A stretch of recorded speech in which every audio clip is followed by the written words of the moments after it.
बस इतना ही।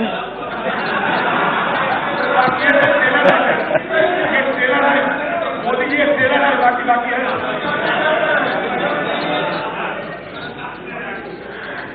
आपके लिए गांधी जी ट्रेलर हो सकते हैं, हमारे लिए गांधी जी जिंदगी है।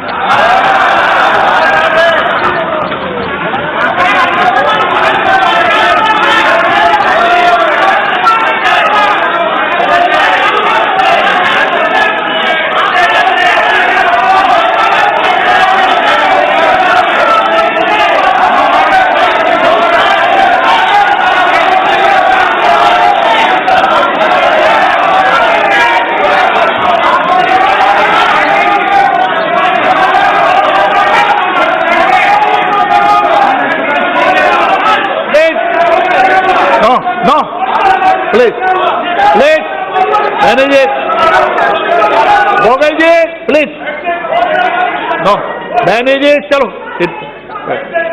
no, माननीय प्रधानमंत्री जी, ये आपको मैं जवाब नहीं दूंगा, बैठ जाइए। माननीय अध्यक्ष महोदय, मैं राष्ट्रपति जी के अभिभाषण पर धन्यवाद प्रस्ताव पर राष्ट्रपति जी का आभार व्यक्त करने के लिए सर माननीय राष्ट्रपति जी होना चाहिए सर, उपस्थित हुआ।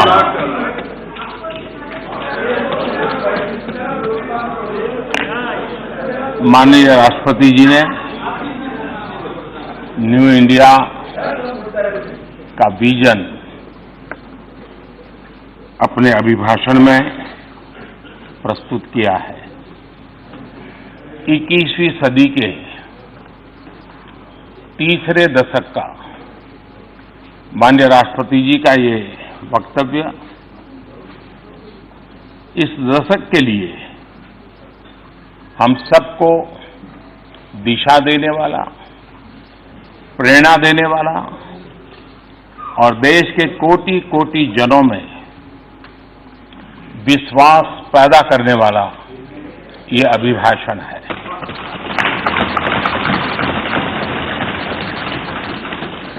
इस चर्चा में सदन के सभी अनुभवी माननीय सदस्यों ने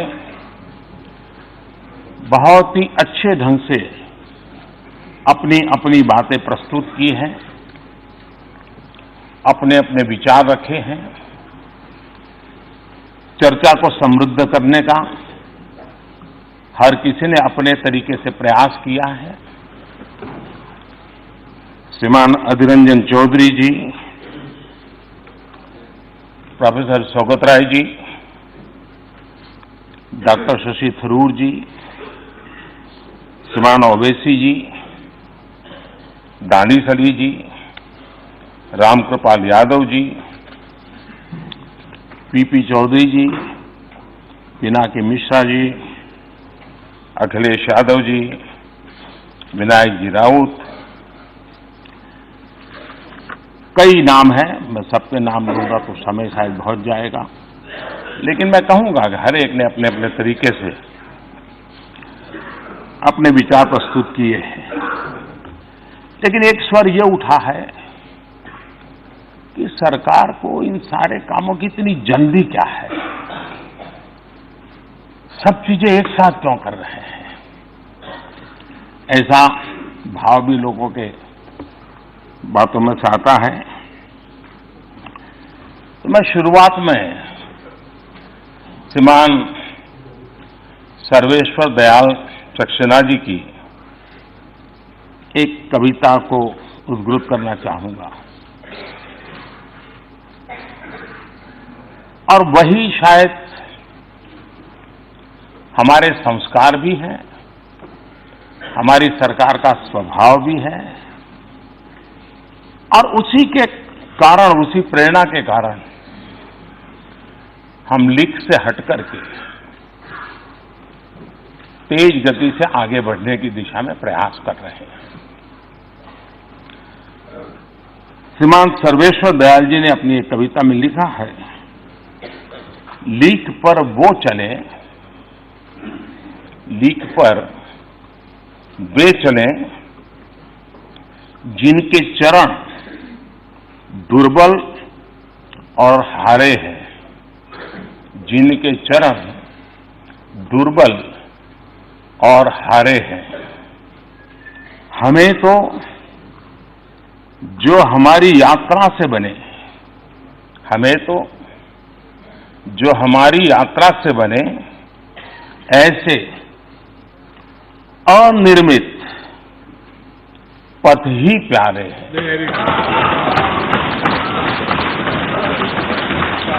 माननीय अध्यक्ष जी, और इसलिए लोगों ने सिर्फ एक सरकार बदली है ऐसा नहीं है, सरोकार भी बदलने की अपेक्षा की है।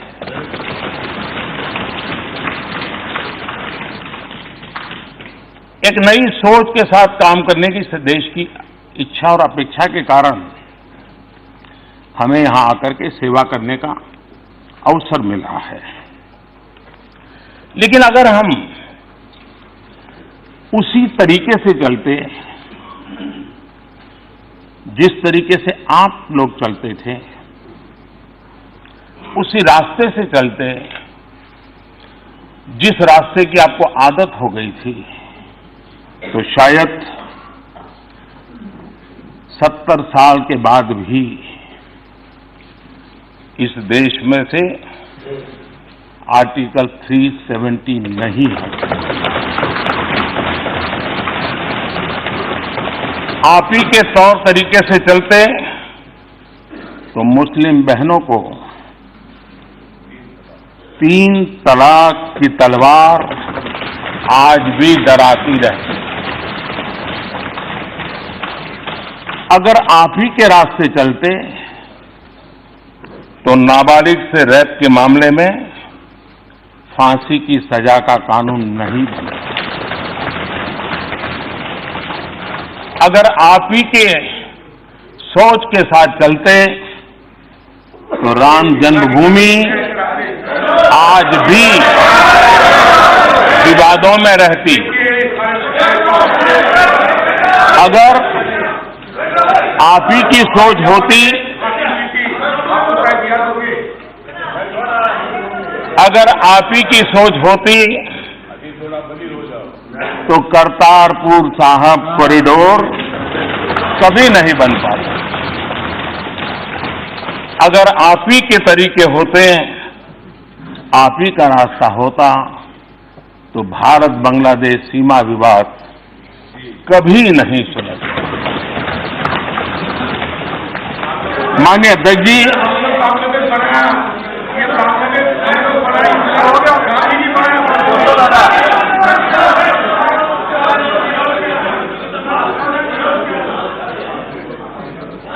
जब मैं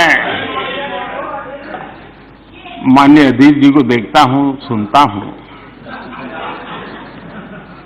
तो मैं सबसे पहले किरण रिजिजू जी को बधाई देता हूं, क्योंकि उन्होंने जो फिट इंडिया मूवमेंट चलाया है, उस फिट इंडिया मूवमेंट का प्रचार प्रसार अधीर जी बहुत बढ़िया ढंग से करते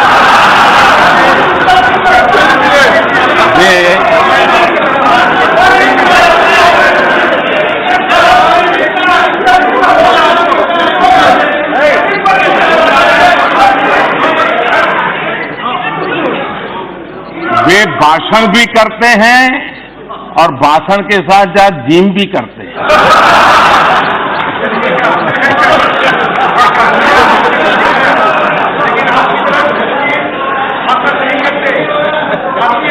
तो ये फिट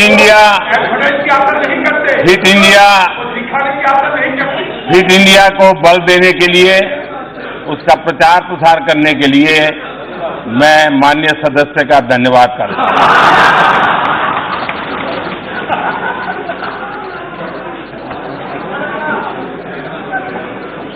माननीय अध्यक्ष जी, कोई इस बात से तो इनकार नहीं कर सकता है कि देश चुनौतियों से लोहा लेने के लिए हर पल कोशिश करता रहा है। कभी कभी चुनौतियों की तरफ न देखने की भी आदतें देश ने देखी है। चुनौतियों को चुनने का सामर्थ्य नहीं, ऐसे लोगों को भी देखा है। लेकिन आज दुनिया की भारत के पास से जो अपेक्षा है, हम अगर चुनौतियों को चुनौती नहीं देंगे, अगर हम हिम्मत नहीं दिखाते और अगर हम सबको साथ लेकर के आगे चलने का गति नहीं बढ़ाते, तो शायद देश को अनेक समस्याओं से लंबे अरसे तक जूझना पड़ता। और इसलिए माननीय अध्यक्ष जी, अगर कांग्रेस के रास्ते हम चलते तो 50 साल के बाद भी शत्रु संपत्ति कानून का इंतजार देश को करते रहना पड़ेगा। 35 साल बाद भी नेक्स्ट जनरेशन लड़ाकू विमान का इंतजार देश को करते रहना पड़ेगा। 28 साल के बाद भी बेनामी संपत्ति कानून लागू नहीं होगा। 20 साल बाद भी चीफ ऑफ डिफेंस स्टाफ की नियुक्ति नहीं हो पाती। माननीय अध्यक्ष जी, हमारी सरकार तेज गति की वजह से, और हमारा मकसद है, हम एक नई लकीर बना करके लीक से हट करके चलना चाहते हैं। और इसलिए हम इस बात को भली भांति समझते हैं कि आजादी के 70 साल के बाद देश लंबा इंतजार करने के लिए तैयार नहीं और नहीं होना चाहिए। और इसलिए हमारी कोशिश है स्पीड भी बढ़े, स्केल भी बढ़े,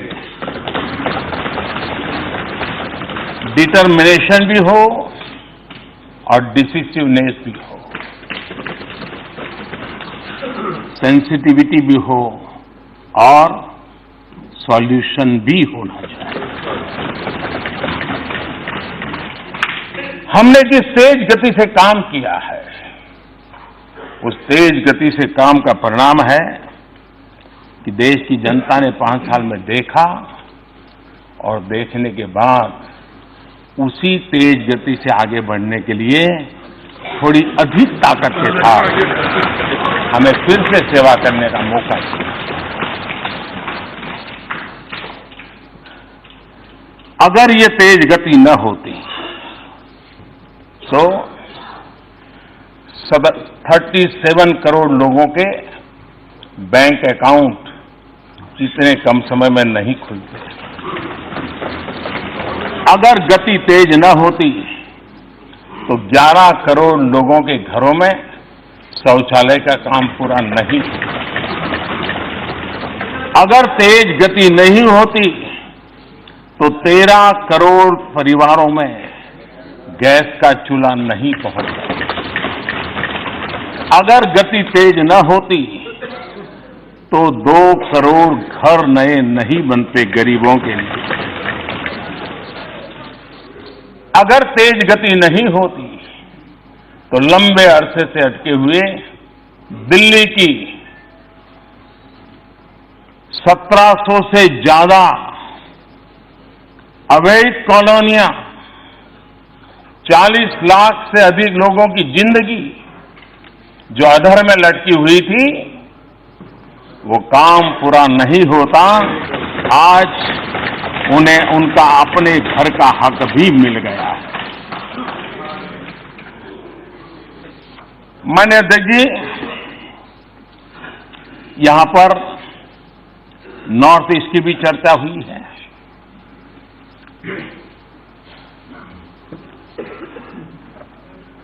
नॉर्थ ईस्ट को कितने दशकों तक इंतजार करना पड़ा। वहां पर राजनीतिक समीकरण बदलने का सामर्थ्य इतनी सीटें नहीं है और इसलिए राजनीतिक तराजू से जब निर्णय होते रहे तो हमेशा ही वो क्षेत्र उपेक्षित रहा। हमारे लिए नॉर्थ ईस्ट वोट के तराजू से तोलने वाला क्षेत्र नहीं है।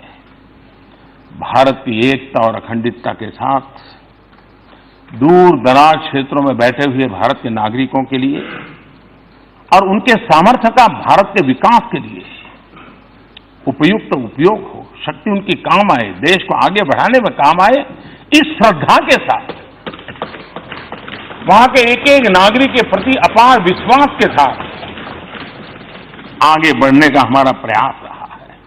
और इसी के कारण नॉर्थ ईस्ट में गत 5 वर्ष जो कभी उनको दिल्ली दूर लगती थी, आज दिल्ली उनके दरवाजे पर जाकर के खड़ी हो गई। लगातार मंत्री नॉर्थ ईस्ट में दौरा करते रहे, रात रात वहां रुकते रहे, छोटे छोटे इलाके में जाते रहे, टियर 2, टियर 3 छोटे स्थानों पर गए, लोगों से संवाद किया, मेरा विश्वास का वातावरण पैदा किया और विकास की जो आवश्यकताएं होती जो 21वीं सदी से जुड़ी हुई है, चाहे बिजली की बात हो, चाहे रेल पहुंचाने की बात हो, चाहे हवाई अड्डे बनाने की बात हो, चाहे मोबाइल कनेक्टिविटी की बात हो, इन सब चीजों को हमने करने का प्रयास किया और वो विश्वास कितना बड़ा परिणाम देता है जो इस सरकार के कार्यकाल में देखा जा रहा है।